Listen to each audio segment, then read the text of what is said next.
Hello and welcome to World Talks on TVP World with me, Ashim Kumar. Bosnia's Serb majority entity, Republika Srpska, holds snap presidential elections this Sunday after Milorad Dodik was removed from office for defying the Dayton Peace Agreement. The vote comes amid rising secessionist rhetoric, renewed Russian influence and concerns that Dodik's chosen successor, Siniša Karan, could entrench his power despite a political ban. With Bosnia's stability once again in question, we're joined by Toby Vogel, co-founder of the Democratization Policy Council. Mr. Vogel, welcome to TVP World. Thanks for taking the time. Thank you so much for having me. It's a pleasure. So before we get into the detail of the election itself, this Friday marked the 30th anniversary of the signing of the Dayton Peace Accords. How would you say those accords were holding up? That is a very good question, and it obviously deserves a very long answer, which I can't give you here. But what I would say are really 2 points. Number one, the peace has held for 30 years. There has been no large-scale violence. There has been very little violence, actually, overall in these 30 years, which was not the foregone conclusion back in 95. Let's remember, 100,000 people died, more than 100,000 people died. There was a genocide committed at Srebrenica. Half of the population of Bosnia-Herzegovina were chased from their homes, had to flee abroad or within Bosnia. It was not the foregone conclusion that this peace would hold for 30 years. But number two, I also don't think that anyone at the time would have thought that the Dayton Accords, which, let's remind our viewers, include the constitution of Bosnia-Herzegovina, would still be in force 30 years later. The idea at the time was very clearly the State Department lawyers who drafted the constitution. Their idea was that in 4, 5, 6 years' time, Bosnian politicians would sit together and would come up with a new social contract for a post-war Bosnia-Herzegovina. That has not happened in 30 years. So it's a mixed bag. A mixed bag. Now, that's rather interesting. Why do you believe it has not happened? In a way, you could almost argue that Dayton was copper-plated too hard. It was designed in a way to be really hard to change for obvious reasons. The Dayton Accords were concluded with American diplomacy between the warlords, between the warring parties of a 3.5-year war that saw, displacement, as I just said, genocide, the siege of Sarajevo, and so on and so forth. So the designers of Dayton were very careful at designing this thing in a way that would make it very hard to change unilaterally. Now, unfortunately, it also has made it very hard to change based on consensus. So it has been in force for 30 years. It's a straitjacket, in effect. It has succeeded in keeping the peace, but it has not really succeeded in building a state, a viable state, viable governance in Bosnia-Herzegovina that would be accountable to voters, that would be transparent, that will be democratic at the end of the day and include everyone, not just the 3 ethnic groups that were recognized as constituent peoples in the constitution. Now, Milorad Dodik was removed from the presidency because he went against the principles of the Dayton Accords. Was this straitjacket the reason for his actions? No, I don't think so. Milorad Dodik has always played this card that Republika Srpska, so the ethnic Serb majority entity of Bosnia-Herzegovina, would be better off either as an independent country or joined with neighboring Serbia. He has played this card numerous times during his 20 years, almost 20 years in power. he never actually took the step to secede. He's always shied away from that last step. And I think that signals that the current situation was, up until very recently, working in his favor. So what's happening now is that he overplayed his hand, and the Dayton structures, in effect, and the Bosnian judiciary, let's not forget, this was not the Office of the High Representative, the international overseer of the Dayton Accords. This was a domestic court that decided that he had gone too far and removed him from office, in effect. So yes, it is embedded in the Dayton system, but it's not a direct result of Dayton as such. So a local decision, in effect. Now, these snap presidential elections, Karan is most likely candidate to be sworn in. What does that mean for Republika Srpska?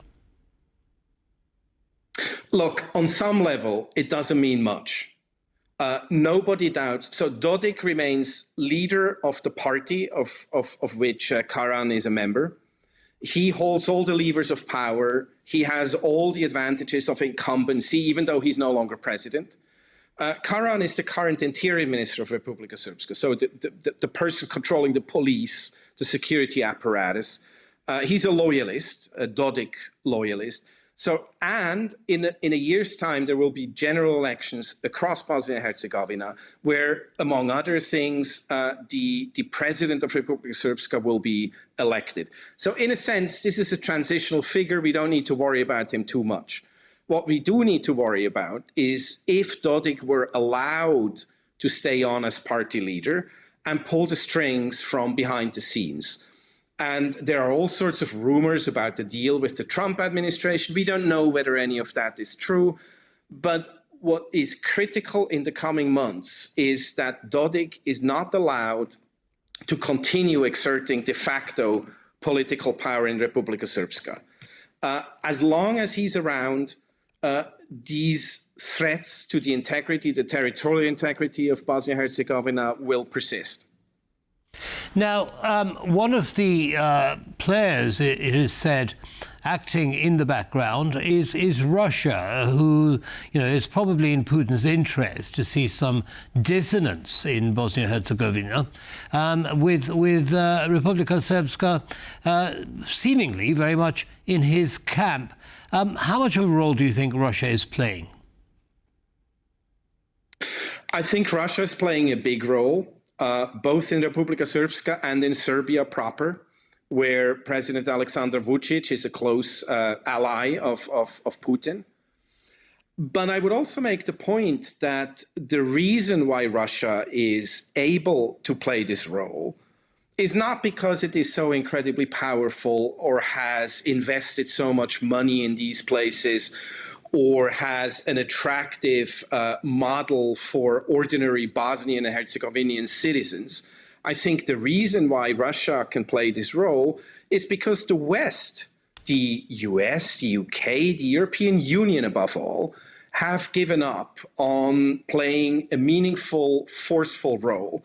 And this is paradoxical because the European Union has the entire panoply of its power deployed on the ground in Bosnia. It has, let's not forget, a peacekeeping mission there with an executive mandate under the United Nations Security Council. This mission has been allowed to atrophy from about a brigade strength, 5,000 or so, down to probably right now maybe around 1,200 men. This is in line with the EU's policy, the idea that the lure of EU membership would compel reform domestically. And that has been shown over the last 15 years not to be true. So how do you expect the other ethnic groups in Bosnia-Herzegovina to respond? Firstly, of course, to the change in presidency of Republika Srpska, but also generally in terms of its position within EU accession rules. The presidency is actually, constitutionally speaking, not a terribly important office in the Republika Srpska. The prime minister on paper is more powerful. Now, with Dodik is a bit of a mini Putin figure. The power goes with the person, not with the office. Dodik has been prime minister of Republika Srpska. He's been the Serb member of the three-member presidency of Bosnia-Herzegovina, and now he's been president of Republika Srpska. It doesn't really matter what he is, because he holds the power. He has the unaccountable power to dole out jobs, to dole out public finances, and so on and so forth.